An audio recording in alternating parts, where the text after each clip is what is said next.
Assalamualaikum semua, semoga kesehatan dan keberkahan senantiasa menyertai kita semua.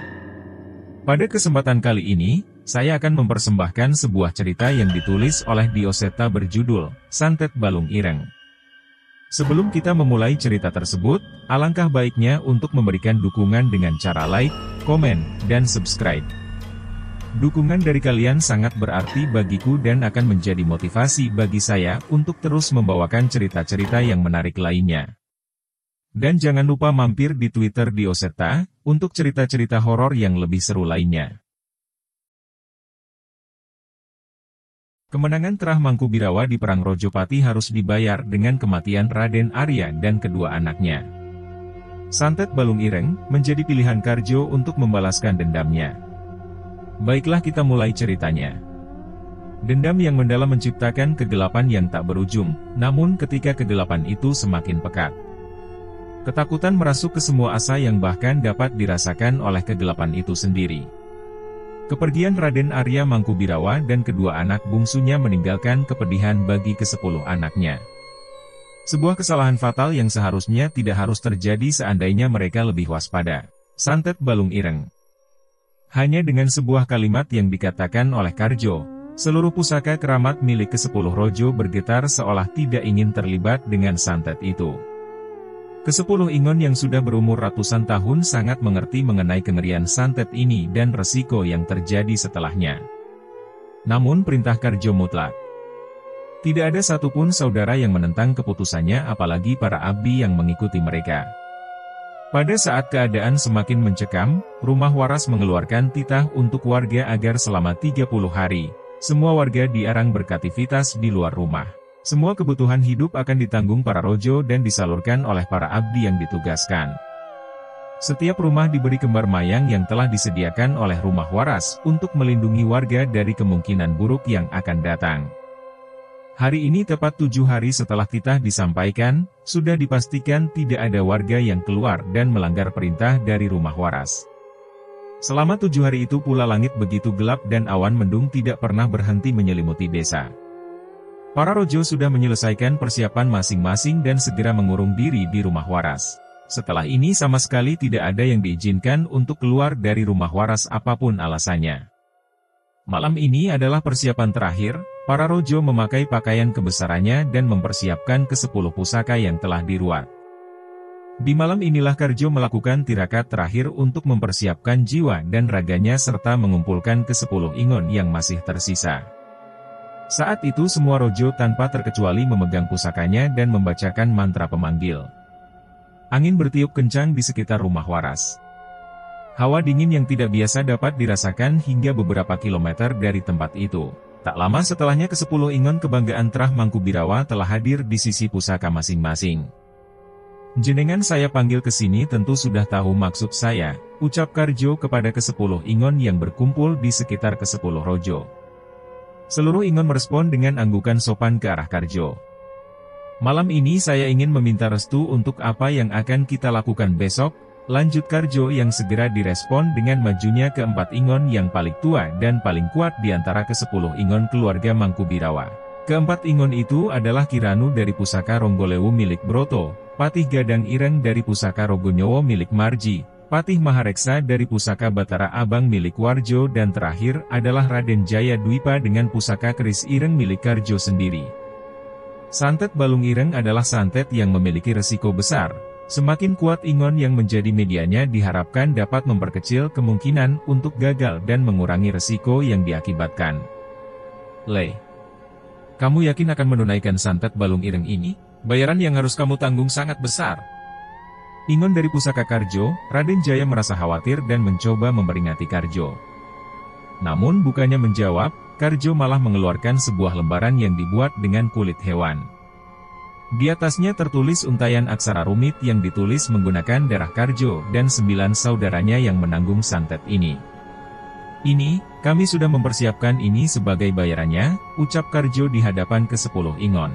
Ke-10 Ingon melihatnya dengan bergetar. Sekarang mereka yakin Karjo tidak menginginkan sedikitpun kegagalan sehingga menyiapkan bayaran sebesar ini. Setengah dari Sukmamu dan ke-9 Rojo atas bayarannya. Ini sangat besar. Peringat Raden Jaya kepada Karjo. Lawan kita adalah Ki Sedo dan sisa antek-anteknya, bayaran yang pantas untuk memastikan permintaan terakhir Bapak bisa terwujud. Ucap Karjo dengan tegas yang disetujui oleh 9 saudaranya. Ketika kehilangan setengah dari sukmanya, para rojo akan kehilangan sebagian kesaktian bahkan mungkin sebagian umurnya, tidak jarang bila sukmanya memang sudah lemah sejak awal mereka akan langsung mati. Kali ini Karjo mengangkat kepalanya, terlihat air mata dendam mengalir di pipinya. Tekad kami sudah bulat. Santet Balung Ireng harus dilaksanakan besok malam tanpa belas kasihan. Darah hitam mereka harus tertumpah tanpa bersisa. Ketika kami merayakan pembalasan dendam kami, di situ kalian bisa berpesta di atas kematian mereka, ucap Karjo yang penuh dendam. Sebelumnya Karjo belum pernah berucap sesadis ini. Malam itu juga, sebuah kesepakatan terbentuk di antara ke-10 rojo dan ke-10 ingon yang mengabdi kepada mereka. Esoknya, hari yang diputuskan telah tiba. Ke-10 rojo berkumpul di pendopo masing-masing dengan meletakkan pusakanya. Terbenamnya matahari di ufuk barat merupakan tanda ritual harus segera dimulai. 4 ekor ayam cemani, 4 kerbau hitam, 4 kambing hitam, disembelih di hadapan ke-10 pusaka dan darah hewan itu dikumpulkan jadi satu dengan dan 4 mangkuk darah dari para pemilik pusaka tertua. Berbeda dari biasanya, pemanggilan ingon ke-4 pusaka terkuat dipanggil dengan mengucapkan mantra kuno yang telah diwariskan lebih dari ratusan tahun. Dengan semua ritual itu, ke-4 ingon hadir dengan wujud yang hampir tidak dikenali. Mereka menggunakan jubah hitam kelam dan segera meminum darah yang disajikan oleh ke-10 rojo. Seketika kulit mereka menjadi gelap. Segelap dendam yang akan mereka tuntaskan bersamaan dengan hujan yang turun dengan deras, ke-4 ingon menghilang untuk menunaikan tugas terbesarnya. Sementara itu di kawasan hutan milik Balanggawe. Dari ke-100 orang abdi setia Ki Sedo, hanya tersisa 10 orang yang masih hidup. Trah Balanggawe yang masih tersisa hanya Ki Sedo sendiri dan istrinya Nyi Laras yang sedang hamil tua. Di hutan tersebut terdapat sebuah rumah tua yang dibangun dengan kayu pohon keramat dengan ornamen dinding dari tulang belulang hewan yang sudah dikorbankan. Tempat ini adalah tempat di mana keluarga Trah Balanggawe melakukan pemujaan terhadap demit-demit peliharaannya. Pak, firasatku tidak enak. Ke-10 anak Raden Arya pasti tidak akan tinggal diam, ucap Nyi Laras kepada Ki Sedo yang juga terlihat gelisah. Maafkan aku Laras. Semalam buruku, Ki Roshid mendatangi di mimpiku. Dia memberi petunjuk agar anak kita yang saat ini berada di perutmu harus dikeluarkan malam ini juga. Apapun caranya, ucap Ki Sedo dengan wajah yang tidak tega. Terlihat Nyi Laras mencoba menahan rasa sedihnya. Ia tidak tahu apakah bayi yang belum genap 9 bulan ini dapat bertahan hidup apabila dikeluarkan malam ini. Namun firasat yang ia dapat jauh lebih mengerikan dibanding pertaruhan yang ditawarkan. Bagaimana keputusanmu Laras? Waktu kita tidak banyak lagi, tanya Ki Sedo yang sadar akan bencana yang segera menghampirinya. Nyi Laras mengangguk sambil mengelus-elus perutnya yang berisi bayinya yang bernasib malang. Terlihat air mata menetes di pipinya menyayangkan semua kejadian ini. Namun inilah bayaran atas perbuatan Trah Balanggawe dan hanya ini satu-satunya cara untuk menyelamatkan garis keturunan mereka. Pak, aku melihat ketakutan di wajahmu, belum pernah aku melihatmu seperti ini. Jika ini adalah keputusanmu, maka sudah seharusnya itu yang kita lakukan, jawabnya dengan pasrah. Mendengar jawaban Nyi Laras, Ki Sedo cukup lega. Ia mulai mempersiapkan segalanya. Mulai dari mengumpulkan seluruh demit alas untuk menjaga hutan ini, hingga membuat pagar gaib di antara hutan dan rumah. Persalinan Nyi Laras dilakukan oleh Ki Sedo sendiri dibantu dengan abdi tertua Trah Balanggawe Embok Narti.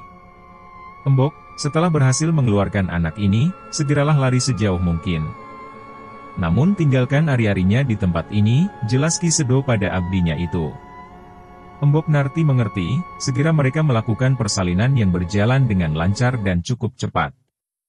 Rumah di tengah hutan itu dihiasi suara tangisan bayi laki-laki yang cukup keras. Dengan segera Embok Narti menyerahkan ari-ari anak itu kepada Ki Sedo. Belum sempat memulihkan kondisi istrinya, suara ledakan besar terdengar di ujung hutan. Pak, itu suara apa? Ucap Nyi Laras yang masih lemah. Mereka sudah datang, kamu tenang saja. Aku sudah memasang pagar untuk menghalangi mereka, ucap Ki Sedo menenangkan istrinya yang terbaring lemah. Di pelukan Embok Narti, anak yang baru lahir itu terus menangis. Kisedo mendekati dan memisahkan sesuatu ke telinga bayi itu. "Le, ilingo. Kowe harus yeso mateni wong-wong sing jahat karo keluargamu yo le, nak, ingatlah. Kamu harus bisa membunuh semua orang yang sudah jahat dengan keluargamu ini anak," bisik Kisedo dengan tegar. Segera ia mengalihkan pandangannya ke Embok Narti dan memerintahkannya untuk meninggalkan tempat ini. Setelah memastikan anaknya telah pergi, Kisedo pun keluar untuk memeriksa apa yang sudah terjadi dan melihat sisa-sisa pengikutnya. Saat melihat semua pengikutnya masih berjaga dan berkegiatan seperti biasa, ia terlihat cukup tenang. Namun ia mulai curiga ketika melihat ribuan demit yang ia tugaskan untuk menjaga hutan ini tidak terlihat satupun di hadapannya. Sebelum sempat mencari keberadaan demit-demit itu, terjadi keanehan pada sisa-sisa pengikutnya itu. Kisedo, apa ini?" Salah satu pengikut Kisedo menghampirinya dengan wajah yang kesakitan dengan seluruh tubuhnya mulai membiru. Kisedo mencoba mendekat, namun ketika ia melihat apa yang terjadi pada pengikutnya, ia mengurungkan niatnya. Satu persatu bagian tubuh yang membiru terputus dari tubuhnya. Jari tangan, jari kaki, lengan dan setiap persendiannya mulai terputus secara berurutan. Anehnya tidak ada setetes pun darah yang menetes dari sisa bagian tubuh yang terpisah. Yang mengerikan lagi, dari sela-sela kulit mereka terlihat tulang mereka mulai menghitam. "Trah Mangkubirawa, sungguh biadab kalian!" teriak Kisedo yang gentar melihat kejadian ini. Tubuhnya lemas hingga terduduk di tanah. Ia tidak pernah menyangka anak-anak yang tersisa dari Trah Mangkubirawa mau dan mampu merapalkan ilmu santet yang sehitam ini. Sekarang ia tidak heran, wajar saja seluruh demit peliharaannya sampai takut untuk menghadapi serangan ini. Laras. Kisedo teringat dengan Laras yang masih terbaring di rumah. Ia segera berdiri dan berlari menerobos pintu untuk memastikan kondisi istrinya itu. Namun semua sudah terlambat, seluruh tubuh Nyi Laras sudah membiru, kaki dan tangannya sudah tidak lagi menyatu dengan tubuhnya. "Pak, tolong Pak, sakit Pak," rintih Nyi Laras yang menahan rasa sakit dari santet yang diterimanya.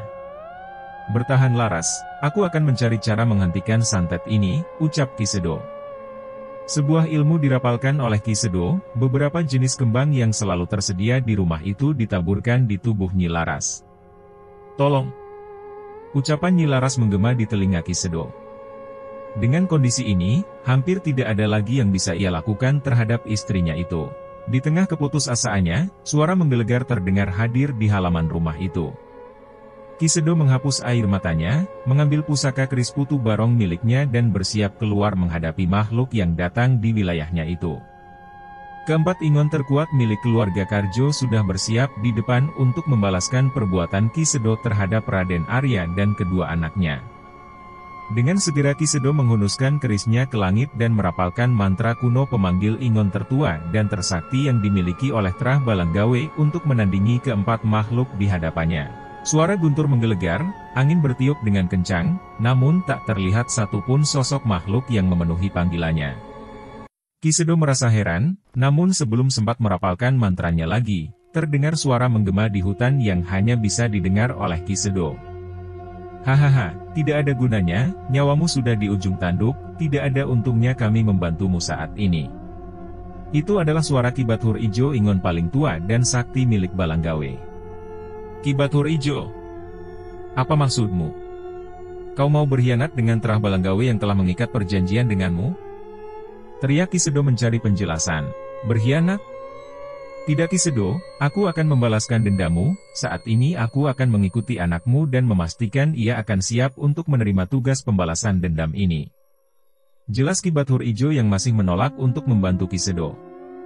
"Dan untuk kamu, nikmatilah sebaik mungkin rasa sakit dan kepedihan yang akan kamu terima sebentar lagi." Hahaha, terdengar suara tawa menggelegar seolah menikmati penderitaan Kisedo saat ini. Tak lama setelahnya, suara itu menghilang bersamaan dengan hilangnya keris putu barong dari tangan Kisedo. "Pak, sakit Pak," terdengar suara rintihan dari dalam rumah. Kisedo yang cemas dengan keadaan istrinya tidak mempedulikan musuhnya di luar dan menghampiri suara itu. Namun semua sudah terlambat, saat ini terlihat leher Nyi Laras sudah terpisah dari tubuhnya. Mata dari kepala yang sudah terputus itu masih melirik ke arah Ki Sedo dengan air mata yang menetes. "Sakit Pak," suara Nyi Laras mulai menghilang, tidak lagi terlihat pergerakan dari tubuhnya. Ia mati dengan mata yang masih terbuka dan bekas air mata di wajahnya. "Terkutuk! Terkutuk kalian Terah Mangkubirawa," rasa sedih bercampur marah terdengar dari teriakan Ki Sedo saat itu. Tidak berhenti sampai di situ, setelahnya suara dari halaman terdengar jelas di telinga Ki Sedo dan segera menghampirinya.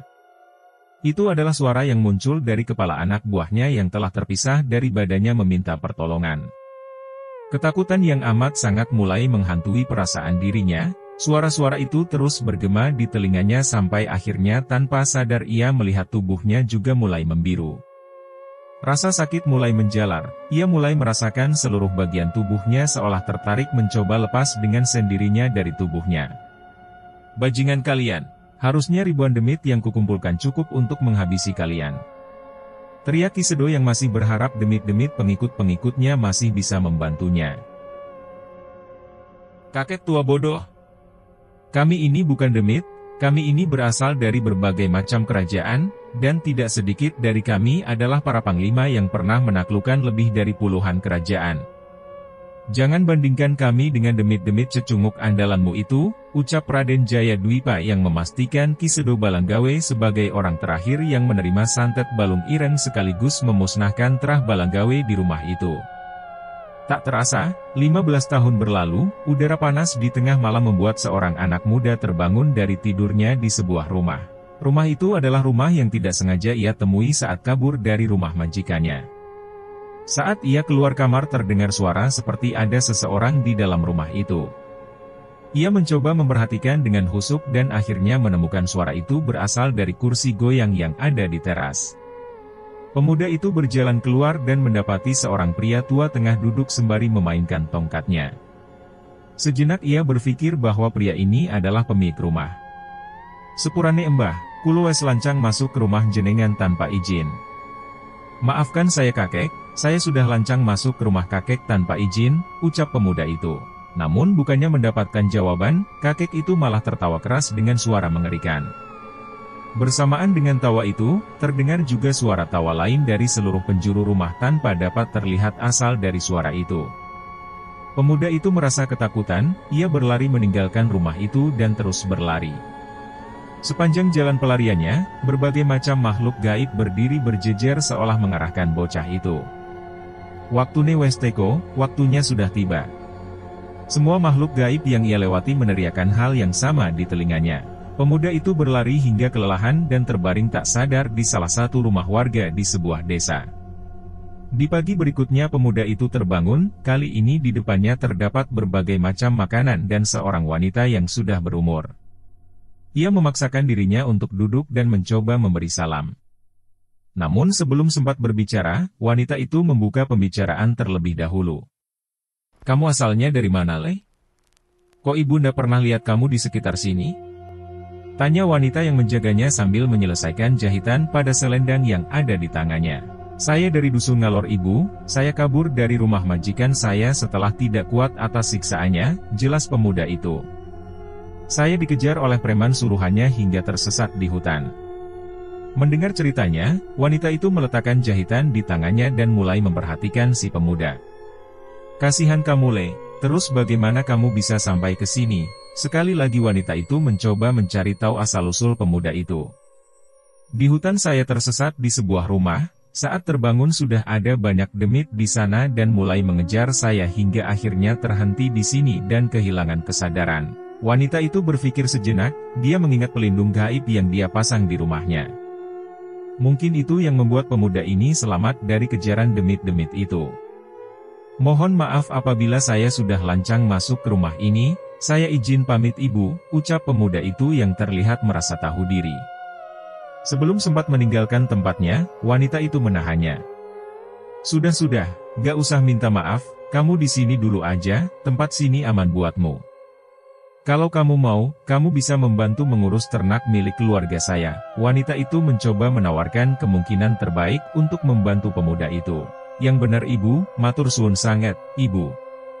"Sumiati." "Nama saya Sumiati, panggil saja Ibu Sum," Pemuda itu segera menghampiri wanita itu dan mencium tangannya untuk menyampaikan rasa terima kasih dan baktinya. "Jenengmu sopole?" tanya wanita yang senang ketika pemuda itu menerima tawarannya. "Nami kulo Toha Ibu." Selesai. Akhirnya kita sampai di ujung cerita, Santet Balung Ireng. Dan kalau tidak ada halangan, besok Mimin akan lanjut untuk upload cerita baru. Jangan lupa untuk like dan bagikan cerita ini kepada teman-teman dan saudara kalian, supaya channel ini terus berkembang.